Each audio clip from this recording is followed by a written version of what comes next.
ছাত্রদের রাজনৈতিক দল জাতীয় নাগরিক পার্টি এনসিপি নেতৃত্বে নাহিদ আক্তার আনুষ্ঠানিক আত্মপ্রকাশ আজ নেতাকর্মীদের উচ্ছ্বাস। সুন্দর একটা বাংলাদেশ নির্মাণ করবে এই সংগঠন, সে পথে রাখছি। আমরা আশা করছি নতুন পার্টি গণ আকাঙ্ক্ষা বাস্তবায়ন করবে এবং বৈষম্যহীন সমাজ সৃষ্টিতে নেতৃত্ব দেবে। ন্যূনতম সংস্কার করে দ্রুত নির্বাচনে জনগণের প্রত্যাশা, বললেন খালেদা জিয়া। প্রতিহিংসা নয়, ভ্রাতৃত্বের মাধ্যমে দেশ গড়ার প্রত্যয়। প্রতিহিংসা, প্রতিশোধ নয়, পারস্পরিক ভালোবাসা ও ভ্রাতৃত্বের মাধ্যমে বাংলাদেশকে বাসযোগ্য, উন্নত ও গণতান্ত্রিক রাষ্ট্রে পরিণত করি। জাটকা রক্ষায় মধ্যরাত থেকে পদ্মা মেঘনায় শুরু হচ্ছে মাছ ধরায় 2 মাসের নিষেধাজ্ঞা। জাল গুটিয়ে তীরে ফিরছেন জেলেরা, বাড়ছে দুশ্চিন্তা। আমরা ভাই বেকার বইয়া থাকতে হইব, দেনা করে খাইতে হইব, কিস্তি আলার গাইলে শুনতে হইব। যে সরকারি বাজার যে চাউলটা দেয় মস্ত বিভাগের থেকে, বুঝছেন, এই চাউলটা অধিকাংশ আমরা জেলেরা পাই না। নওগাঁয় সরকারি খাস জমি উদ্ধারে তৎপর প্রশাসন। রাজস্ব বাড়ানোর পাশাপাশি ভূমিহীনের মাঝে বন্টন করা হবে জমি, খুশি সাধারণ মানুষ। কুষ্টিয়ায় অবাধে চলছে অবৈধ ইটভাটা, চরম হুমকিতে পরিবেশ ও জীববৈচিত্র্য। প্রশাসনের সদিচ্ছার অভাবকে দুষছেন অনেকে। ইউর আমদানি পণ্যে 25% শুল্ক আরোপের ঘোষণা, ট্রাম্পের কঠিন জবাবের হুঁশিয়ারি ইউরোপীয় ইউনিয়নের। এবং চ্যাম্পিয়ন্স ট্রফির গ্রুপ পর্বের শেষ ম্যাচে দুপুরে অজিদের মুখোমুখি আফগানিস্তান। সেমির টিকিট পেতে জয়ের বিকল্প নেই দু দলেরই। দেখছিলেন শিরোনাম সংবাদ সকালের সঙ্গে আছি আমি আয়েশা বুবলি। এবার বিস্তারিত। নানা জল্পনা কল্পনা শেষে শুক্রবার আনুষ্ঠানিক আত্মপ্রকাশ করতে যাচ্ছে জুলাই অভ্যুত্থানে নেতৃত্ব দেয়া ছাত্রদের নতুন রাজনৈতিক দল।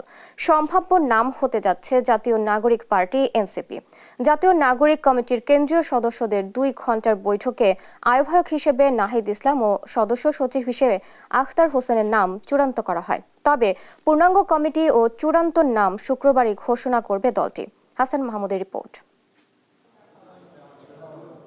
রাজধানীর মানিক মিয়া এভিনিউয়ে চলছে মঞ্চ প্রস্তুত সহ সমাবেশের সার্বিক প্রস্তুতি। অন্যদিকে বাংলা মোটরে জাতীয় নাগরিক কমিটির কেন্দ্রীয় কার্যালয়ে রুদ্ধদ্বার বৈঠক। বাইরে অপেক্ষায় দেশের বিভিন্ন প্রান্তে থেকে আসা সংগঠকরা বলছেন, বৈষম্যহীন এক নতুন বাংলাদেশ গড়তে ত্রাতা হবে নতুন এ দল।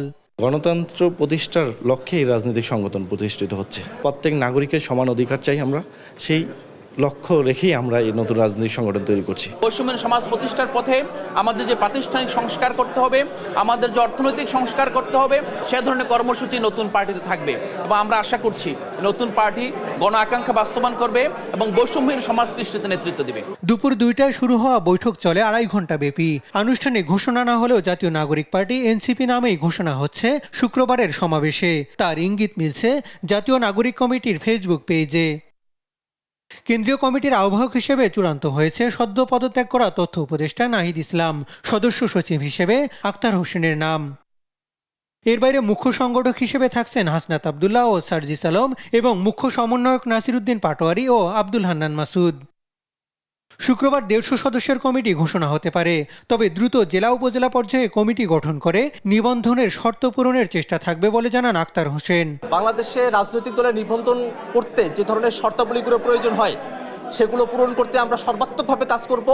আমরা আশাবাদী সারা দেশব্যাপী আমাদের যে জনসমর্থন রয়েছে, আমরা খুব অল্প সময়ের মধ্যেই নিবন্ধনের জন্য পর্যাপ্ত শর্তাদি আমরা পূরণ করতে সক্ষম হব, সেগুলো নিয়ে আমরা কাজ করব। দ্রুতই আগামী নির্বাচনকে কেন্দ্র করে সম্ভাব্য প্রার্থী চূড়ান্তের কাজ শুরু হবে বলেও জানান তিনি। জাতীয় ঐক্যমত্যের ভিত্তিতে যে ধরনের নির্বাচনই হোক না কেন, সেই নির্বাচনে আমাদের হয়ে, আমাদের পক্ষ থেকে, আমাদের দলের হয়ে যারা নির্বাচিত হতে চান, যারা নির্বাচন করতে চান, সেই মানুষগুলোকে সারা দেশ থেকে আমরা খুঁজে নেব। শুধুমাত্র আমাদের সেন্ট্রাল কমিটিতে যারা আছেন তারাই নির্বাচনের জন্য যোগ্য হবেন, আমরা এমনটা মনে করি না।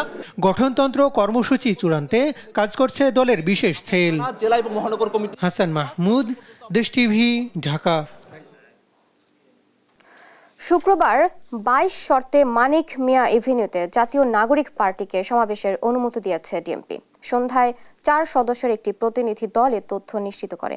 এদিকে নতুন দলের আত্মপ্রকাশ অনুষ্ঠানে আমন্ত্রণ জানানো হয়েছে প্রধান উপদেষ্টাকে। পাশাপাশি আমন্ত্রণ জানানো হয় আওয়ামী লীগ ও 14 দল ছাড়া সব রাজনৈতিক দলকেও। বিস্তারিত আলিমুজ্জামান সাফওয়ানের রিপোর্ট।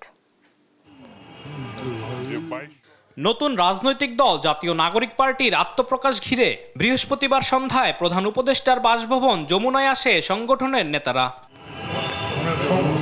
প্রধান উপদেষ্টার সঙ্গে সাক্ষাৎ শেষে মুখ্য সমন্বয়ক আব্দুল হান্নান মাসুদ জানান, প্রধান উপদেষ্টা আন্তরিকভাবে দাওয়াত গ্রহণ করেছেন, তবে দলের নাম এখনো চূড়ান্ত নয় বলে জানান তিনি। নামটা প্রচার করছেন, এটা আমাদের চিন্তিত কয়েকটি নাম, প্রস্তাবিত কয়েকটি নামের মধ্যে একটি। এটাই যে হচ্ছে এর কোনো নিশ্চয়তা নেই, এটা আগামীকালকে মঞ্চে ঘোষণার আগ মুহূর্ত পর্যন্ত কনফার্ম করা যাচ্ছে না। প্রধান উপদেষ্টা অত্যন্ত আন্তরিকতার সাথে আমাদের দাওয়াত গ্রহণ করেছেন এবং তিনি আমাদের জন্য শুভেচ্ছা জানিয়েছেন। বলেছেন যে আগামীর বাংলাদেশের সকল রাজনৈতিক দল মিলেমিশেই আগামীর বাংলাদেশ বিনির্মাণ করবে এবং সকলে একসাথে যেন হচ্ছে বাংলাদেশে কাজ করতে পারে, তিনি সেই পরিবেশ উপহার দিবেন। পাশাপাশি হচ্ছে উনি আমাদের দাওয়াতটা আন্তরিকতার সাথে গ্রহণ করেছেন। পরে সমাবেশের অনুমতি নিতে ডিএমপি কার্যালয়ে আসে আত্মপ্রকাশ করতে যাওয়া 4 সদস্যের একটি প্রতিনিধি দল। বলেন, 22 শর্তে মানিক মিয়া অ্যাভিনিউতে শুক্রবার সমাবেশের অনুমতি দিয়েছে ডিএমপি। বিভিন্ন রকমের প্রায় 22টির মতো শর্তাদি আমাদেরকে দিয়েছে, এবং আমরা সবগুলো শর্ত মেনে নিয়েই এই আয়োজনটি করব বলে সম্মত হয়েছি। এ সময় 2 লাখ লোকের সমাগম হবে বলে জানায় প্রতিনিধি দল। আলিমুজ্জামান সাফওয়ান, দেশ টিভি, ঢাকা। ন্যূনতম সংস্কার করে দ্রুত নির্বাচনী জনপ্রত্যাশা, এমন মন্তব্য করেছেন বিএনপি চেয়ারপারসন খালেদা জিয়া। বলেন, প্রতিহিংসা প্রতিশোধ নয়, পারস্পরিক ভালোবাসা ভ্রাতৃত্বের মাধ্যমে দেশকে বসবাসযোগ্য করে গড়ে তুলতে হবে। ইস্পাত কঠিন ঐক্য ধরে রেখে সব চক্রান্ত মোকাবেলার আহ্বানও জানান তিনি। সাইফুল রিপনের প্রতিবেদন। সুদৃঢ় ঐক্যই রুখে দিতে পারে ষড়যন্ত্র স্লোগানকে ধারণ করে জাতীয় সংসদের এলডি ভবন সংলগ্ন মাঠে অনুষ্ঠিত হয় জাতীয়তাবাদী দল বিএনপির বর্ধিত সভা 2025। নির্ধারিত সময়ে শুরু হওয়া সভায় উৎসবমুখর পরিবেশে যোগ দেন দেশের বিভিন্ন প্রান্ত থেকে আসা তৃণমূলের প্রায় 3,500 নেতা। বর্ধিত সভায় প্রধান অতিথির বক্তব্যে ভিডিও বার্তা পাঠান যুক্তরাজ্যে চিকিৎসারত বিএনপি চেয়ারপারসন বেগম খালেদা জিয়া। গণতান্ত্রিক আন্দোলনের শহীদদের প্রতি এ সময় গভীর শ্রদ্ধা জানান বিএনপি চেয়ারপারসন। দমন নীতির কারণে গণহত্যায় যারা শহীদ হয়েছেন তাদের প্রতি আমি শ্রদ্ধা জানাচ্ছি। দেশ সংকটময় সময় অতিক্রম করছে মন্তব্য করে খালেদা জিয়া বলেন, দেশের মানুষ গণতান্ত্রিক পরিবর্তনের জন্য উন্মুখ হয়ে আছে। আপনাদের এবং ছাত্রদের সমন্বিত আন্দোলনের ফলে ফ্যাসিস্ট শাসকেরা বিদায় নিয়েছে। একটা অন্তর্বর্তীকালীন সরকার গঠিত হয়েছে। তাদের কাছে জনগণের প্রত্যাশা, রাষ্ট্র মেরামতের ন্যূনতম সংস্কার দ্রুত সম্পন্ন করে গণতান্ত্রিক ব্যবস্থায় ফিরে যাওয়ার জন্য সকলের কাছে গ্রহণযোগ্য একটি নির্বাচন অনুষ্ঠান সম্পন্ন করা। ক্ষুদ্র স্বার্থ ত্যাগ করে সবাইকে দেশের স্বার্থে কাজ করার আহ্বান জানান বিএনপি চেয়ারপারসন। ষড়যন্ত্র মোকাবিলায় ঐক্য অটুট রাখার নির্দেশনাও দেন খালেদা জিয়া। এখনো ফ্যাসিস্টদের দোসররা এবং বাংলাদেশের শত্রুরা গণ অভ্যুত্থানের মাধ্যমে প্রাপ্ত অর্জনকে নস্যাৎ করার জন্য গভীর চক্রান্তে লিপ্ত রয়েছে।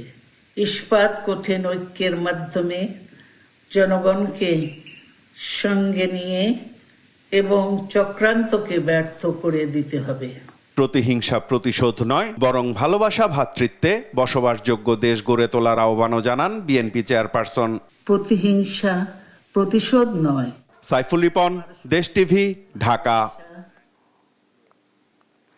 জনগণের সমর্থন নিয়ে জবাবদিহিতার সরকার প্রতিষ্ঠা করতে চায় বিএনপি, এমন মন্তব্য করেছেন দলটির ভারপ্রাপ্ত চেয়ারম্যান তারেক রহমান। তার অভিযোগ, দেশকে তাবেদার রাষ্ট্র বানানোর ষড়যন্ত্র এখনও চলছে। নতুন রাজনৈতিক দলকে বিএনপি স্বাগত জানালেও তাদের গ্রহণ বর্জনের সিদ্ধান্ত জনগণই নেবে বলে মন্তব্য করেন তিনি। আর দলের মহাসচিব মির্জা ফখরুল ইসলাম আলমগীরের অভিযোগ, কিছু ব্যক্তি গোষ্ঠী জনগণকে বিভ্রান্ত করার চেষ্টা করছে। সাইফুল রিপনের আরেকটি প্রতিবেদন।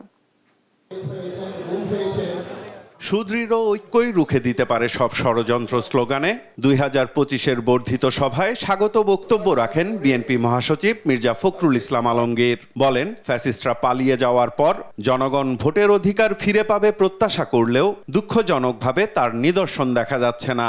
ফ্যাসিস্ট শেখ হাসিনা বিদেশে গিয়ে তিনি সেই চেষ্টা করছেন এবং বাইরে থেকেও চেষ্টা করা হচ্ছে একই সঙ্গে দেশের অভ্যন্তরীণ অবস্থায় কিছু কিছু ব্যক্তি গোষ্ঠী তারা ভুল ব্যাখ্যা দিয়ে জনগণকে বিভ্রান্ত করার চেষ্টা করছে। উদ্বোধনী বক্তব্যে গণতান্ত্রিক আন্দোলনে শহীদদের প্রতি শ্রদ্ধা জানিয়ে দলের ভারপ্রাপ্ত চেয়ারম্যান তারেক রহমান অভিযোগ করেন, সুপরিকল্পিতভাবে জাতীয় ঐক্য ও নির্বাচন নস্যাতের চেষ্টা চলছে। জাতীয় ঐক্য এবং জাতীয় নির্বাচনের পরিবেশ বিনষ্টের চক্রান্তের বিরুদ্ধে সকল শ্রেণী পেশার মানুষকে সতর্ক থাকার আহ্বান এবং অনুরোধ জানাই। বহুদলীয় গণতন্ত্রে বিশ্বাসী বিএনপি সকল নতুন রাজনৈতিক দল ও সংগঠনকে স্বাগত জানায়। তবে নির্বাচনের মাধ্যমে গ্রহণ কিংবা বর্জনের চূড়ান্ত সিদ্ধান্ত জানাবে জনগণ। রাষ্ট্রের স্বাধীনতা সার্বভৌমত্বের জন্য জনগণের রাজনৈতিক ক্ষমতার বিকল্প নেই উল্লেখ করে তারেক রহমান বলেন, ৩১ দফা মানবিক বাংলাদেশ প্রতিষ্ঠার সনদ। বিভিন্ন সময় জাতীয় নির্বাচন নিয়ে প্রধান উপদেষ্টার বক্তব্য জনমনে ইতিবাচক ধারণা সৃষ্টি করলেও জাতীয় নির্বাচন নিয়ে কোনো উপদেষ্টার বিভ্রান্তিমূলক বক্তব্য, মন্তব্য স্বাধীনতাপ্রিয় গণতান্ত্রিকামী জনগণের জন্য হতাশার কারণও হয়ে উঠেছে। সরকার এখনো তাদের কর্মপরিকল্পনায় অগ্রাধিকার নির্ধারণ করতে পারছে না বলেই মনে হচ্ছে। অন্তর্বর্তী সরকারকে নিরপেক্ষতা বজায় রাখার আহ্বান জানিয়ে দাবি করেন, সুনির্দিষ্ট কর্মপরিকল্পনা জাতির সামনে তুলে ধরার। সারা দেশে গণহত্যাকারীদের দোসর মাফিয়া চক্রকে পুনর্বাসনের স্থানীয় নির্বাচন অনুষ্ঠানের পরিকল্পনা থেকে সরে আসুন। অবিলম্বে আগামী দিনগুলোর জন্য অন্তর্বর্তীকালীন সরকারের সুনির্দিষ্ট কর্মপরিকল্পনার রোডম্যাপ ঘোষণা করুন। বিশ্বের বর্তমান প্রেক্ষাপটে অন্য দেশের সাথে সম্পর্কের ক্ষেত্রে সবার আগে বাংলাদেশ নীতিতে বিএনপি, এমন দাবি করে দলটির ভারপ্রাপ্ত চেয়ারম্যান বলেন, জনগণের সমর্থনে জবাবদিহিমূলক সরকার ব্যবস্থা প্রতিষ্ঠা করতে চায় বিএনপি। দেশবাসীর কাছে জবাবদিহি করতে বাধ্য থাকবে। সাইফুল রিপন, দেশ টিভি, ঢাকা। শেষ হলো বিএনপি নেতাকর্মীদের বহুদিনের প্রতীক্ষিত বর্ধিত সভা। ফ্যাসিস্ট সরকারের দমন পীড়নের জাতাকলে ঘটা করে কোনো সভা করতে পারেনি বিএনপি। স্বৈরাচারী সরকার পতনের পরে এবারই প্রথম বড় পরিসরে আয়োজন করে এই বর্ধিত সভার। দিনব্যাপী তৃণমূলের নেতাকর্মীদের লড়াই সংগ্রাম সহ নানা গল্প শোনেন বিএনপির ভারপ্রাপ্ত চেয়ারম্যান তারেক রহমান। সভা শেষে আগামী নির্বাচনের প্রস্তুতি কেমন হবে তার দিক নির্দেশনা নিয়ে নিজ এলাকায় ফিরে যান নেতাকর্মীরা। বিস্তারিত নিয়াজ মোর্শেদের প্রতিবেদনে। বহু বছর পরে বৃহস্পতিবার সকালে সংসদ ভবনের এলডি হলে তৃণমূলের নেতাকর্মীদের হাসি কান্না আর লড়াই সংগ্রামের গল্প শুনতে ডাকা হয়েছিল বর্ধিত সভার। সকাল ৭টা বাজতেই দেশের বিভিন্ন প্রান্ত থেকে তৃণমূলের নেতাকর্মীরা এসে জড়ো হতে থাকেন। এ সভায় ফুলের শুভেচ্ছায় সিক্ত করা হয় নেতাকর্মীদের। নানা চড়াই উতরাই পেরিয়ে আন্দোলন সংগ্রামে থাকা নেতাকর্মীরা তুলে ধরেন তাদের প্রত্যাশার কথা। প্রত্যেকটা অঞ্চল থেকে আমরা ছুটে এসেছি ওনার দিক নির্দেশনা বলতে পারি, দেশ কেমনে কিভাবে সাংগঠনিক কার্যক্রম পরিচালনা করবে সেই দিক নির্দেশনার অপেক্ষায় আমরা আছি। 18 কোটি জনগণের যে স্বপ্ন নিয়ে আমরা বিপ্লব সংগঠিত করেছি, আমরা যে সফলতা নিয়ে এসেছি সেটার বাস্তবায়নের জন্য আবারও কোনো নির্দেশনা আসবে, সেটি অবশ্যই জনগণের জন্য, জনগণের স্বার্থে, বাংলাদেশের বৃহৎ স্বার্থে হবে। আমি মনে করি এখানে আমাদের মত দেওয়ার একটা স্বাধীনতা আছে, আমরা অবশ্যই তার মত দেব এবং ওনারা সেই সব কিছু সামারি করে হয়তো বা সুন্দরভাবে একটা মত প্রকাশ দিবেন। অনেক জায়গায় যে একাধিক নেতৃবৃন্দ নেতা আছে নির্বাচনের জন্য বা আপনার পথের জন্য, সুতরাং সেখানে একটা প্রতিযোগিতা হয়, কারণ এখন তো আমরা নির্বাচন করছি। সকালে বিএনপি ভারপ্রাপ্ত চেয়ারম্যান তারেক রহমান ও চেয়ারপারসন খালেদা জিয়ার শুভেচ্ছা বক্তব্যের পরে শুরু হয় তৃণমূলের গল্প শোনা, চলে রাত পর্যন্ত।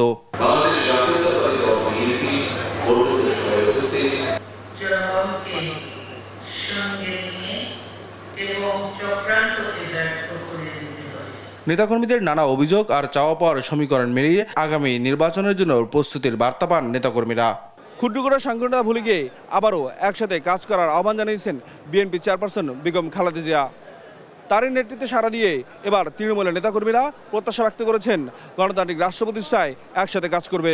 সভা শেষে নেতাকর্মীরা বলেন, তারেক রহমানের নেতৃত্ব অনুযায়ী গণতান্ত্রিক রাষ্ট্র প্রতিষ্ঠায় ঐক্যবদ্ধভাবে কাজ করবেন। তাদের ভিতরে অনৈক্য রাখা যাবে না এবং কোনো রকম কোনো অন্যায় অনৈতিক কাজ করা যাবে না।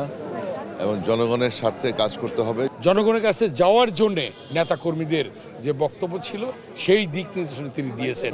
অন্যায় অত্যাচার, চাঁদাবাজি, সন্ত্রাসী কার্যকলাপ যদি তৃণমূলের কোনো নেতৃবৃন্দ করতে চায় তাকে প্রতিরোধ করার জন্য থানা নির্দেশনা দিয়েছেন। নিয়াজ মুর্শিদ, দেশ টিভি, ঢাকা। জুলাই আন্দোলনে নিহত ও আহত পরিবারকে 3টি ক্যাটাগরিতে আর্থিক ও অন্যান্য সুবিধা দেবার সিদ্ধান্ত নিয়েছে সরকার। বিকেলে ফরেন সার্ভিস একাডেমিতে সংবাদ সম্মেলনে এই কথা জানান প্রধান উপদেষ্টার প্রেস সচিব শফিকুল আলম। বৃহস্পতিবার বিকেলে বিভিন্ন বিষয় তুলে ধরতে ফরেন সার্ভিস একাডেমিতে সংবাদ সম্মেলন করেন প্রধান উপদেষ্টার প্রেস সচিব শফিকুল আলম। এ সময় তিনি জুলাই অভ্যুত্থানে নিহতদের জুলাই শহীদ ও আহতদের জুলাই যোদ্ধা নামে সরকারের স্বীকৃতি দেওয়ার কথা জানান। শহীদ পরিবারকে এককালীন 30 লাখ টাকা ও মাসিক 20,000 টাকা ভাতা দেওয়ার কথা জানান তিনি। জানান আহতদের 3টি ক্যাটাগরিতে দেয়া হবে সহায়তা। এ ক্যাটাগরির আহতরা এককালীন 5 লাখ টাকা ও মাসিক 20,000 টাকা, বি ক্যাটাগরির আহতরা এককালীন 3 লাখ টাকা ও মাসিক 15,000 টাকা ও সি ক্যাটাগরিতে আহতরা এককালীন 1 লাখ টাকা ও মাসিক 10,000 টাকা পাবেন। আহতরা ভাতার পাশাপাশি চিকিৎসা, চাকরি সহ অন্যান্য সুযোগ সুবিধাও পাবেন। এছাড়া শহীদ পরিবারের একজন কর্মক্ষম সদস্য সরকারি আধা সরকারি চাকরিতে অগ্রাধিকার পাবেন। জুলাই 24-এর যোদ্ধাগণ 3টি মেডিকেল ক্যাটাগরি যথা ক্যাটাগরি এ, ক্যাটাগরি বি এবং ক্যাটাগরি সি অনুযায়ী সুবিধা পাবেন। ক্যাটাগরি এ শ্রেণী নিম্নোক্ত প্রক্রিয়ায় আর্থিক অনুদান ও অন্যান্য সুযোগ প্রাপ্ত হবেন। ক, এককালীন 5 লক্ষ টাকা তাদেরকে প্রদান করা হবে। ক্যাটাগরি বি কে আমরা বলছি যে যারা গুরুতর আহত হয়েছেন, এককালীন 3 লক্ষ টাকা তাদেরকে প্রদান করা হবে। প্রত্যেককে মাসিক 15,000 টাকা ভাতা প্রদান করা হবে। আর ক্যাটাগরি সি, ওনারা আহত হয়েছেন, এই আহত ক্যাটাগরি সিতে আছেন 10,648 জন। এককালীন 1 লক্ষ টাকা তাদেরকে প্রদান করা হবে। অন্যদিকে প্রধান উপদেষ্টার ডেপুটি প্রেস সেক্রেটারি বলেন, প্রেস অ্যাক্রিডিটেশন কার্ডের জন্য পূর্বের ন্যায় সরকারের উন্নয়ন কর্মকাণ্ড তুলে ধরার প্রয়োজন নেই। প্রথম পরিবর্তন যেটা, এর আগের অ্যাক্রিডিটেশন কার্ড নীতিমালার প্রথম শর্তটাই ছিল যে সাংবাদিকরা সরকারের উন্নয়নের বয়ান প্রচার করবেন। এই বিষয়টা এখান থেকে বাদ দেওয়া হয়েছে। তথ্য মন্ত্রণালয়ের দায়িত্বপ্রাপ্ত উপদেষ্টা নাহিদ ইসলাম পদত্যাগপত্র দাখিল করার আগে উনি আসলে এই অ্যাক্রিডিটেশন নীতিমালায় স্বাক্ষর করেছেন। আলিমুজ্জামান সাফওয়ান, দেশ টিভি, ঢাকা। ইলিশের অভয়াশ্রম রক্ষায় শনিবার মধ্যরাত থেকে পদ্মা মেঘনায় মাছ ধরায় শুরু হচ্ছে 2 মাসের নিষেধাজ্ঞা। এ লক্ষ্যে তীরে ফিরতে শুরু করেছেন জেলেরা। এ সময়টা বেকার থাকায় সংসার চালানো নিয়ে কপালে দুশ্চিন্তার ভাঁজ তাদের। এমন বাস্তবতায় জেলে পুনর্বাসনের চাল দ্রুত বিতরণের দাবি জেলেদের। সহকর্মী ছোটন সাহার প্রতিবেদন, জানাচ্ছেন আব্দুল্লাহ আল মাহরুফ। জেলে পাইকার আর আড়তদারদের হাক ডাকে মুখরিত উপকূলের মাছঘাট এবং নদীর এমন দৃশ্য পাল্টে যাবে শুক্রবার দিবাগত রাত 12টা 1 মিনিট বাজতেই। ইলিশের অভয়াশ্রম রক্ষায় 2 মাসের জন্য বন্ধ হচ্ছে মাছ ধরা। তাই আড়ত, ধোয়া মোছা, জাল বোনা সহ ঘাটে ভিড়তে শুরু করছে নৌকা, ট্রলার। মাছ ধরা বন্ধ থাকায় কর্মজীবী জেলেরা হয়ে পড়বেন বেকার। এতে উপার্জন বন্ধ থাকায় পরিবার পরিজন নিয়ে চরম অভাব অনটনের দুশ্চিন্তায় তারা। আমরা ভাই বেকার বইয়া থাকতে হইব, দেনা করে খাইতে হইব, কিস্তি আলার গাইল হুনতে হইব। অভিযানটা যদি ফুয়া মাছটাও যদি জেলেরা ধরতে পারতো তাহলে কিছুটা হইলো জেলেরা ছেলে মেয়ে নিয়ে আরো বাকি যুগী আছে তাদেরকে নিয়ে একটু চলাচল করতে পারতো। নিষেধাজ্ঞার সময়ে এনজিওর কিস্তি বন্ধ রাখার পাশাপাশি নিবন্ধিত জেলেদের দ্রুত পুনর্বাসনের দাবি জেলেদের। পরিস্থিতি আমাদের পুরো ভয়াবহ, কিস্তি মিস্তি নিয়ে সংসার নিয়ে পুরো টেনশন আছে আমরা। আমাদের দাবি সরকার যে আমাকে চাউলটা দেয় আর কিস্তিটা যে বন্ধ রায়। এই যে সরকারি বাজার যে চাউলটা দেয় মৎস্য বিভাগের থেকে, বুঝছেন, এই চাউলটা অধিকাংশ আমরা জেলেরা পাই না। দ্রুতই জেলেদের মধ্যে চাল বিতরণ শুরু হবে বলে জানিয়েছেন মৎস্য কর্মকর্তা। সেই সঙ্গে অভিযান সফল করতেও প্রস্তুত তারা। প্রথম 10 দিনের মধ্যেই যাতে ওরা ওদের যে কাঙ্ক্ষিত যে চাল 40 কেজি করে 80 কেজি প্রত্যেক পরিবার, সেটা পাওয়ার জন্য ইতিমধ্যে আমাদের বরাদ্দ কিছু এসেছে। হয়তোবা আমরা বাকিটা হয়তোবা আমরা অতি শীঘ্রই পেয়ে যাব। যখনই আমরা আমার হাতে পাবো, আমার মনে হয় যে আমি 1 সপ্তাহের মধ্যে মোটামুটি সব চাল বিতরণ করতে সক্ষম হব। জেলেদের সংকট দূর করতে এনজিওর কিস্তি বন্ধ রাখার ব্যাপারে প্রয়োজনীয় ব্যবস্থা নেওয়া হবে বলে জানায় জেলা প্রশাসন। খুব শীঘ্রই এনজিওদের যে সমন্বয় সভা আছে আমি তাদেরকে ডাকবো এবং ডেকে তাদেরকে আমি অনুরোধ করব এই 2 মাসের জন্য যদি তাদের কিস্তি না নেওয়া হয় তাহলে তার পরবর্তীতে নেওয়া হয় তাহলে এই জেলেদের জন্য অনেক উপকার হবে। জাটকা রক্ষায় পদ্মা মেঘনার অভয় আশ্রমে 1 মার্চ থেকে 30 এপ্রিল পর্যন্ত বন্ধ থাকবে মাছ ধরা। নিউজ ডেস্ক, দেশ টিভি। নিয়ম নীতির তোয়াক্কা না করে কুষ্টিয়ায় অবাধে চলছে অবৈধ ইটভাটা। আর এসব ইটভাটায় কয়লার বদলে পোড়ানো হচ্ছে কাঠ, ব্যবহার করা হচ্ছে কৃষি জমি ও মাটি। এতে হুমকির মুখে পড়েছে এই অঞ্চলের পরিবেশ ও জীববৈচিত্র্য। ইরফান রানার ক্যামেরায় কুষ্টিয়া থেকে নাহিদ হাসান তিতাসের রিপোর্ট। প্রকৃতির মাঝে দূষণের ভয়াবহ আস্ফালন, বিস্তৃত ফসলের মাঠ জুড়ে অবাধে চলছে অবৈধ ইটভাটার কর্মযজ্ঞ। ন্যূনতম বিধিনিষেধ না মেনে কুষ্টিয়ার ভাটাগুলোতেই করাতকল বসিয়ে দেদারচে পোড়ানো হচ্ছে কাঠ। ইট তৈরিতেও ব্যবহার করা হচ্ছে কৃষি জমির মাটি। ইট পোড়াইতে রেন্ডি বা তাম্বুর কাঠ আমরা ব্যবহার করি। কাঠালো মাটির সঙ্গে বালি মাটি মিক্স করে তারপরে ইট কাটা হয়। সব জমির জায়গা পড়ে থাকে, সে মাটি নিয়ে আসলে পরে আমরা ইট বানাই। পরিবেশ অধিদপ্তরের তথ্য মতে জেলায় ইটভাটা রয়েছে 209টি, যার মধ্যে 15টি ছাড়া বাকি 194টি অবৈধ। পরিবেশবিদরা বলছেন অবৈধ সব ইটভাটার কারণে হুমকির মুখে পড়েছে এ অঞ্চলের পরিবেশ ও জীববৈচিত্র্য। এর জন্য প্রশাসনের সদিচ্ছার অভাবকেই দুষছেন তারা। পরিবেশ অধিদপ্তর, জেলা প্রশাসন বা আইন প্রয়োগকারী সংস্থাগুলো যদি একটু অ্যাক্টিভ হয়, যে কোনো ধরনের দুর্নীতি অপকর্মকে বিনাশ করা সম্ভব। তবে কাঠ পোড়ানোর কথা স্বীকার করে ভাটা মালিকরা বলছেন সরকারকে ভ্যাট ট্যাক্স দিয়েই ভাটা চালাচ্ছেন তারা। আমরা তো সরকারকে ট্যাক্স দিই, ভ্যাট দিই, আমরা তো সবই দিই, তারপরও কেন আমাদের ভাটা অবৈধ হবে? কয়লায় ইট পোড়ালে জ্বালানি খরচ বেশি, আর কাঠ দিয়ে ইট পোড়ালে জ্বালানি খরচ কম, এই জন্য এলো কাঠ দিয়ে পোড়াচ্ছে। আর পরিবেশ অধিদপ্তরের কর্মকর্তারা বরাবরের মতোই বলছেন অবৈধ সব ইটভাটার বিরুদ্ধে নিয়মিতই অভিযান চালাচ্ছেন তারা। তবে জনবল সংকটের কারণে অভিযানে চ্যালেঞ্জের মুখে পড়তে হচ্ছে বলে জানান এই কর্মকর্তা। এতগুলো অবৈধ ভাটা আসলে মানে খুব দ্রুত শেষ করে ফেলা বা বন্ধ করে ফেলা একটু ডিফিকাল্ট, কারণ আমাদের আসলে জনবল বা লজিস্টিক্সের একটা বিষয় আছে, আবার আমাদের নিজস্ব ম্যাজিস্ট্রেটও নাই। জেলার অধিকাংশ ইটভাটায় গড়ে উঠেছে কৃষি জমিকে কেন্দ্র করে। অবাধে পোড়ানো হচ্ছে কাঠ, ব্যবহার করা হচ্ছে ফসলি জমির মাটি। মাঝে মাঝে প্রশাসন লোক দেখানো অভিযান চালালেও থেমে নেই এই ইটভাটাগুলোর কর্মযজ্ঞ। তাই সাধারণ মানুষের মনে প্রশ্ন উঠেছে প্রশাসনের ভূমিকা নিয়ে। নাহিদ হাসান তিতাস, দেশ টিভি, কুষ্টিয়া। একটি সেতুর অপেক্ষায় ছিল 10টি গ্রামের মানুষ। অবশেষে 2019 সালে শুরু হয় সেই সেতুর নির্মাণ কাজ। দীর্ঘ প্রতীক্ষার পর সেতুটির নির্মাণ কাজ শুরু হওয়ায় কিছুটা আশার আলো দেখেন ওই অঞ্চলের মানুষ। তবে কাজ শুরু হলেও শেষ হওয়ার খবর নেই, যে কারণে সেই দুর্ভোগেই রয়ে গেছেন বংশী নদীর দুপারের মানুষ। সহকর্মী দেওয়ান ইমনের পাঠানো তথ্য ও ছবিতে বিস্তারিত অঙ্কন চৌধুরীর রিপোর্টে। বংশীয় নদীর দুপারে সবুজ প্রান্তরে 10 গ্রামের মানুষের বসবাস এখানে। অপরূপ সৌন্দর্যে ভরপুর এই গ্রামগুলোতে যাতায়াতের পথ এতটাও সহজ নয়। নদীতে মাত্র একটি খেয়া নৌকা। কেউ বিপদে পড়লে বা অসুস্থ হলে দুর্ভোগের অন্ত নেই এই জনপদের মানুষের। একটা মানুষের যদি অসুখ বিসুখ হয়, পারাপার হওয়া খুব কষ্ট, খুব কঠিন, মানে এখানে পুরো মরে যাবে। আমি প্রাইভেট পড়তে যাই ওই পাশে, এখন ব্রিজ হইলে আমার কতক্ষণ 15 মিনিটের মতো লাগতো। এখন আমার নৌকার জন্য 20 মিনিটের মতো দাঁড়ায় থাকা লাগে, আবার ওই পাশে যে আমি রিক্সাও পাই না।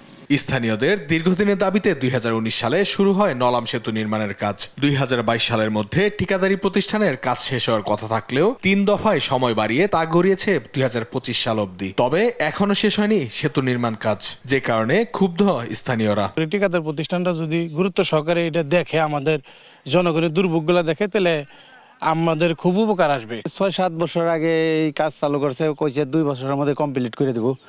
এর মধ্যে 6-7 বছর চলে গেল, কোনো কাজ কামের কোনো অগ্রগতি নেই। উপজেলা এলজিডি কর্মকর্তা বলছেন সেতু নির্মাণ কাজ 2019 সালে শুরু হলেও বিভিন্ন সমস্যার কারণে সময় মতো শেষ করতে পারেনি ঠিকাদারি প্রতিষ্ঠান। তবে বর্তমানে কাজ দ্রুত গতিতে চলছে। আগামী জুনের মধ্যেই তা শেষ করে জনগণের চলাচলের জন্য উন্মুক্ত করা হবে। এবং বর্তমানে কাজটি খুব জোর গতিতে চলছে। আমরা আশা করছি সামনে জুনের মধ্যে আমরা জনগণের চলাচলের জন্য উন্মুক্ত করতে পারবে। 2019 সালের 21 জুলাই শুরু হয় 820 ফুট দৈর্ঘ্য ও 24 ফুট প্রস্থের নলাম সেতু নির্মাণের কাজ। এর ব্যয় হয় 21 কোটি 53 লাখ টাকা। নিউজ ডেস্ক, দেশ টিভি। নওগাঁয় দীর্ঘদিন ধরে প্রভাবশালীদের দখলে থাকা খাস জমি উদ্ধারে তৎপর হয়ে উঠেছে প্রশাসন। এসব খাস জমি অবৈধভাবে দখলে থাকায় সরকার বঞ্চিত হচ্ছে রাজস্ব আয় থেকে। খাস জমি উদ্ধার করে রাজস্ব বৃদ্ধি সহ ভূমিহীনদের মাঝে জমি বন্টনের কথা জানিয়েছে জেলা প্রশাসন। নওগাঁ থেকে কাজী কামাল হোসেনের রিপোর্ট, জানাচ্ছেন টুম্পা আফরোজ। নওগাঁর মান্দা উপজেলায় দখলদারদের কবলে শত শত একর সরকারি খাস জমি। এসব জমির দখলকে কেন্দ্র করে বিভিন্ন সময় উত্তেজনা ও সংঘর্ষের ঘটনাও ঘটে। তবে বর্তমানে এসব জমি উদ্ধারে তৎপর প্রশাসন। শুধু খাস জমি নয়, প্রভাবশালীরা জবরদখল করে নেয়া ব্যক্তি মালিকানা জমিও প্রকৃত মালিককে বুঝিয়ে দিতে অস্থায়ী ক্যাম্পের মাধ্যমে চলছে স্পট গণশুনানি। এসব গণশুনানিতে জমির প্রকৃত কাগজপত্রের পক্ষে বিপক্ষে তথ্য প্রমাণ উপস্থাপন করছেন স্থানীয়রা। যাদের প্রমাণাদি সঠিক প্রমাণ হচ্ছে তাদের বুঝিয়ে দেওয়া হচ্ছে জমি। আমার জমি আমলে কেরা নিয়েছে, তার আমার স্বামী আত্মহত্যা করে মারা গেছে।